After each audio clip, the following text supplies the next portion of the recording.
महाराजगंज गोरखपुर की रहने वाली। वकालत की पढ़ाई की 2016 में। जब 2016 में वकालत की पढ़ाई के लिए दाखिला लिया, उसके 1 महीने के बाद इनकी मां बैकुंठ चली गई। घर की बड़ी बेटी, 2 छोटे जुड़वा भाई, सारी जिम्मेदारी बड़ी बेटी पर आ गई। घर में सबका भोजन बनाना, सारे काम करना, उसके बाद पढ़ाई करना, भागकर हॉस्टल जाना।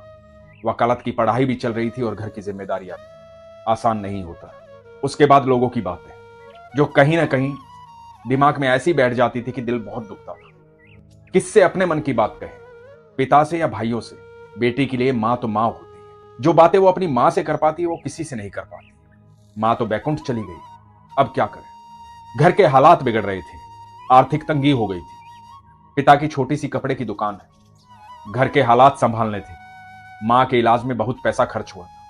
वकालत की पढ़ाई खत्म हुई 2019 में। सोचा कि बच्चों को ट्यूशन पढ़ाती हूं, आर्थिक तंगी दूर होगी। एक ईमानदार बच्चा यही सोच सकता है। ट्यूशन पढ़ानी शुरू की। मन में बहुत सारी बातें चलती थी। रह रहकर मां की याद आती थी। अपने दुख अपने सुख किससे बांटे, कुछ समझ में नहीं आ रहा था। जहां ट्यूशन पढ़ाने जाती थी वहां ठाकुर जी के एक भक्त थे। उन्होंने कहा कि तुम लड्डू गोपाल अपने घर पर लेकर आओ, तुम्हें बहुत सुकून मिलेगा। घर आई, आकर के लड्डू गोपाल मंगवाए। घर में लड्डू गोपाल आ गए। थोड़े दिन बड़ी सेवा की, प्यार किया, अच्छा महसूस हुआ। उसके बाद लगा कि कुछ नहीं है, छोड़ दिया। बस जन्माष्टमी आती तो थोड़ा बहुत सजा देती मंदिर को। ना भोग लगाना, ना पूजा पाठ करना, बस सब चल रहा था। जिंदगी ऐसे बीत रही थी कि कुछ समझ में नहीं आ रहा। जीवन का सपना था, वकालत करूंगी, उसके बाद जज बनूंगी। सब कुछ अपनी शादी से पहले कर लेना है। अगला घर पता नहीं कैसा मिलेगा। पता नहीं था कि इतनी छोटी उम्र में सारी जिम्मेदारियां मुझ पर आ जाएंगी। परिवार को संभालना पड़ेगा, पिता को हौसला देना पड़ेगा, भाइयों को मां जैसा प्यार देना पड़ेगा। लेकिन यही तो जीवन है। एक दिन सुबह 5 बजे, शिवरात्रि के दिन, भोले बाबा को जल देकर आई। रास्ते में ख्याल आया कि इतना सुनती हूं कि लड्डू गोपाल दूध पीते हैं। लड्डू गोपाल सच में होते हैं, जहां होते हैं जीवंत होते हैं, साक्षात होते हैं। आज देखती हूं कि मेरे लड्डू गोपाल हैं, वो भी जीवंत हैं क्या? मुझे भी तो एक रिश्ता चाहिए, एक सच्चा रिश्ता जो मेरी सारी बातें सुने। घर आई, दूध लिया, अपने लड्डू गोपाल के पास गई और लड्डू गोपाल से बोली कि बड़े विश्वास के साथ आई हूं, अब बता दो आप यहां हो, पी लो दूध। देखा तो चम्मच वैसे का वैसा, दूध वैसे का वैसा। मन में भाव आया कि लोग जो अनुभव सुनाते हैं ना, सब झूठ बोलते हैं, ऐसा होता नहीं हो। कहां दूध पीते हैं लड्डू गोपाल? और देखते ही देखते चम्मच खाली हो गया। सारा दूध लड्डू गोपाल पी गए। जब ये अपनी आंखों से देखा तो सन्न रह गई। प्रिया बताती है कि भैया, पूरी जिंदगी में पहली बार ऐसा वक्त आया कि मैं 3 दिन 3 रात बिल्कुल सोई नहीं, बस जागती रही। पहली बार मुझे यह एहसास हुआ कि मेरा ठाकुर, मेरा ईश्वर, मेरा प्रभु, मेरा सब कुछ मेरे साथ है, तो मुझे किसी और की जरूरत क्या है। मैं नादान थी, ये सोच रही थी कि नहीं, ऐसा नहीं होता। पर मेरे कन्हैया ने मुझे बता दिया कि मैं हर समय तेरे साथ हूं। और पगली, हर समय तुझे सुन रहा था, हर समय तुझे देखता हूं, तू अकेली नहीं है। और प्रिया को अपना सच्चा रिश्ता मिल गया, विश्वास प्रगाढ़ हो गया। अब तो छोटी से छोटी बात होती तो अपने ठाकुर को बता दी। अगली जन्माष्टमी आई, अपने लड्डू गोपाल के लिए एक झूला ऑर्डर किया। झूला जन्माष्टमी से 1 दिन पहले घर पहुंचा। जब बॉक्स खोला तो देखा कि झूले में एक और लड्डू गोपाल बैठे हुए हैं। जाकर के ऑर्डर की डिटेल देखी।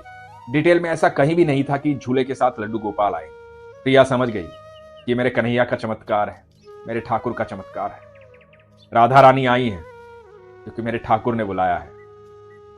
और राधा रानी को लड्डू गोपाल के साथ वहां पर बिठाया, स्थापित किया, मंदिर सजाया, आराधना की। अब ठाकुर जी के साथ साथ राधा रानी भी साथ में। जीवन में हर पल आनंद था। अब किसी बात का दुख नहीं होता था, कोई डर नहीं लगता। बताती है कि जिंदगी में छोटी छोटी घटनाएं तो बहुत सारी ऐसी हुई। बड़े नटखट है मेरे लड्डू गोपाल। एक दिन प्रिया का इयररिंग गुम हो गया। अपनी कमाई से खरीदा था, मेहनत की कमाई से, बच्चों को ट्यूशन पढ़ा करके। गुम हो गया तो मन परेशान हुआ। जब मन परेशान हुआ तो ठाकुर जी के पास जाकर के बैठ गए। बोले कि इयररिंग गुम हो गया है मेरा, और ये लो, दूसरा भी ले लो।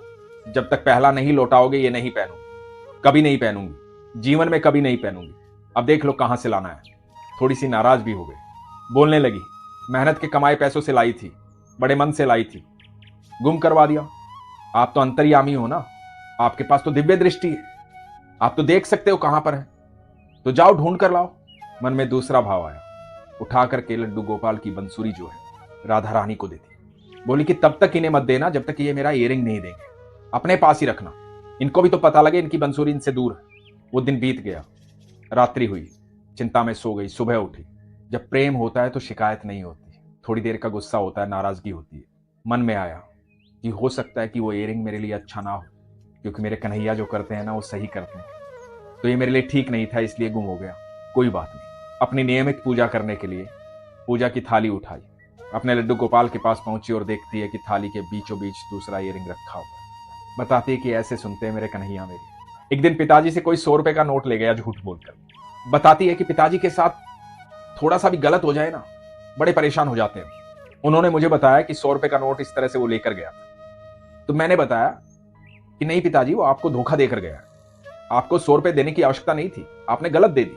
बस इसी बात पर पिताजी परेशान हो गए। पिताजी की परेशानी मुझसे देखी नहीं जाती। मैं परेशान होती हूं तो ठाकुर जी के पास जाती हूं। ठाकुर जी से जाकर के बोली, ठाकुर जी वो आदमी धोखे से 100 रुपए लेकर गया है। और पिताजी इस बात से परेशान हो गए। मैं उन्हें परेशान करना नहीं चाहती थी। अब बताओ क्या करूं। अगले दिन पिताजी ने बताया कि बेटा वो आदमी आया था, 100 रुपए देकर गया, बहुत घबराया हुआ था, बोला कि रखो अपने 100 रुपए। मैं मुस्कुराई, क्योंकि मुझे पता है मेरे कन्हैया कुछ भी कर सकते हैं। प्रिया बताती है कि भैया जिम्मेदारियां तो बहुत हैं, लेकिन अब कभी ऐसा लगता नहीं कि जिम्मेदारियां मैं निभा रही हूं, क्योंकि सारी जिम्मेदारियां ठाकुर निभा रहा है। जब आप ईश्वर की शरण में आ जाते हैं, अपना समर्पण दे देते हैं, तो आपके जीवन में कोई भी दुविधा रहती ही नहीं। भगवान श्री कृष्ण ने गीता में कहा है, कर्मण्येवाधिकारस्ते मा फलेषु कदाचन।